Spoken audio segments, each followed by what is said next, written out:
Assalamualaikum warahmatullahi wabarakatuh. Perkenalkan kami dari tim 4 yang beranggotakan saya sendiri di Argo Pratama, lalu ada Muhammad Syahroni, lalu ada Rasyidan Baifata. Boleh di next. Adapun tujuan pembelajaran yang akan kami bahas di dalam presentasi ini, yang pertama mahasiswa mampu menjelaskan pengertian dari presentasi, yang kedua mahasiswa mampu menjelaskan tujuan dari media presentasi, yang ketiga mahasiswa mampu menjelaskan jenis-jenis dari media presentasi, yang keempat mahasiswa mampu menjelaskan kelebihan dan kekurangan dari media presentasi, dan yang terakhir itu mahasiswa mampu menjelaskan sistematika dari media presentasi. Boleh di next. Yang pertama yaitu pengertian dari media presentasi. Media presentasi adalah sebuah proses komunikasi yang melibatkan penyempurnaan pesan atau materi yang akan disampaikan dalam bentuk sebuah program komputer dan disajikan melalui perangkat alat saji seperti LCD, proyektor, atau software presentasi seperti PowerPoint. Lalu menurut Sudrajat tahun 2008, media presentasi multimedia adalah alat bantu pengajaran yang dapat digunakan untuk memanfaatkan informasi berupa materi pembelajaran dengan merancang dan mengilustrasikan informasi menggunakan gambar, teks, audio, dan video.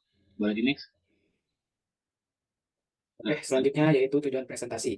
Menurut Joko Purwanto 2003, di sini tertulis yaitu seorang penulis buku dalam bidang komunikasi bisnis, presentasi memiliki 4 tujuan pokok, yaitu menginformasikan pesan-pesan bisnis kepada audiens, menghibur audiens, menyentuh emosi audiens, dan memberikan motivasi audiens untuk bertindak terhadap sesuatu. Nah, selanjutnya juga ada tujuan presentasi menurut Sutomo 2007 yang sudah tertera, dan menurut Titik Tri Widodo dan Joko Kristanto 2004. Adapun sebagai berikut adalah jenis-jenis media presentasi, yaitu LCD TV atau monitor, dua proyektor, yang ketiga screen, yang keempat interaktif proyektor, dan yang kelima wall screen. Selanjutnya ada kelebihan dan kekurangan dari media presentasi itu sendiri. Yang pertama yaitu mempermudah penyampaian pesan karena presentasi ini menggunakan grafis dan penyampaian pesan menjadi sangat mudah. Yang kedua meningkatkan daya tarik presentasi. Yang ketiga meningkatkan interaksi. Yang terakhir itu memudahkan penyimpanan dan distribusi. Adapun kekurangannya pertama ketergantungan pada teknologi yang dimana untuk membuat presentasi ini yaitu kita membutuhkan laptop dan untuk menyampaikan presentasi ini kita membutuhkan proyektor yang sehingga kita bergantung pada teknologi. Yang kedua ada keterbatasan kreativitas. Ini salah satu kekurangan untuk menggunakan media presentasi dikarenakan apabila kita terbatas kreativitasnya maka presentasi yang kita buat itu hambar dan nggak ada ide sama sekali. Selanjutnya ada ketergantungan pada presentasi, yang terakhir ada biaya. Boleh di next.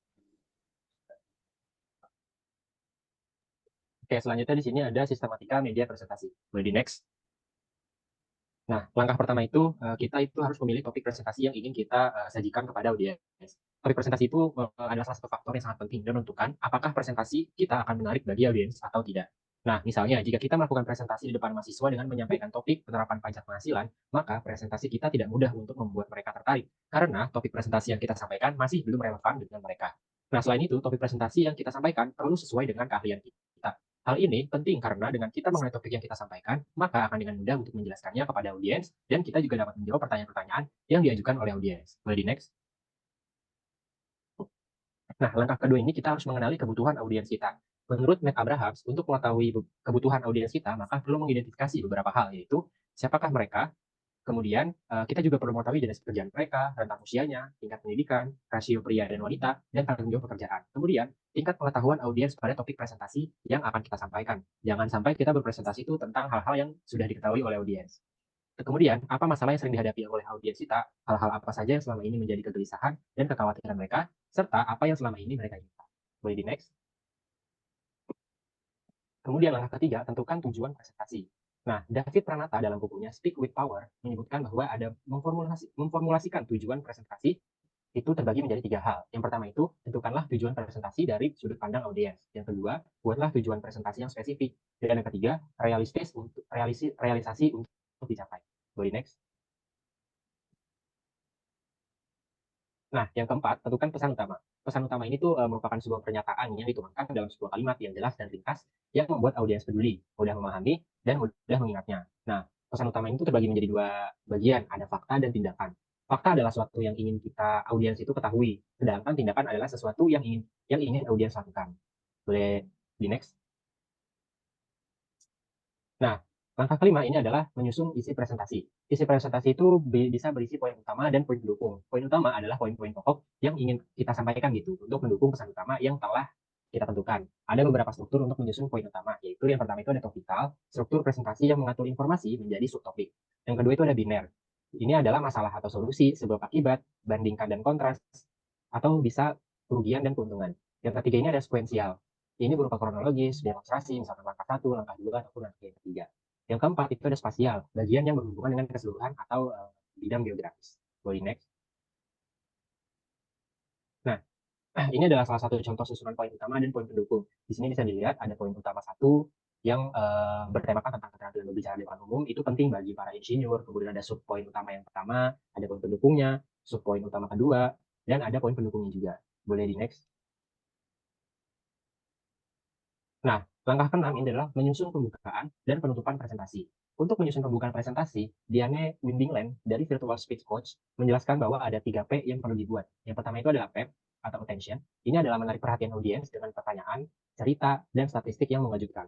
Kemudian yang kedua ada promise. Itu adalah benefit audiens, menyampaikan apa manfaat yang didapat oleh audiens ketika mereka mendengarkan presentasi dari kita. Dan kita juga harus penting menguasai dan mempraktikkan apa yang kita presentasikan. Yang ketiga itu ada PEP atau preview of point. Poin pratinjau yang berfungsi sebagai peta bagi audiens untuk mendapatkan manfaat dari presentasi kita. Contohnya misalkan ada 3 tips hidup sehat dan tips-tips lainnya.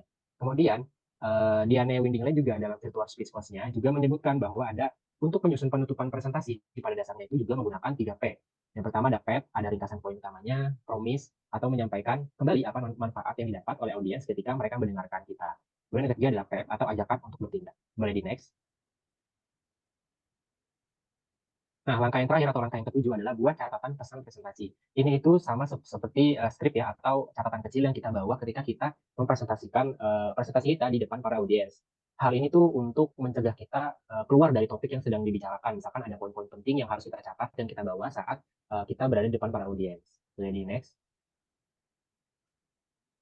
Oke, demikianlah presentasi dari tim kami. Di sini terakhir ada quotes dari Reynolds yang berbunyi, tidak peduli sehebat apapun cara penyampaian presentasi kita, atau seberapapun menariknya slide PowerPoint yang kita buat, jika presentasi kita tidak berdasarkan pesan yang solid, maka presentasi kita tidak dapat berhasil. Oke, sekian dari kami. Mohon maaf apabila ada salah kata. Wassalamualaikum warahmatullahi wabarakatuh.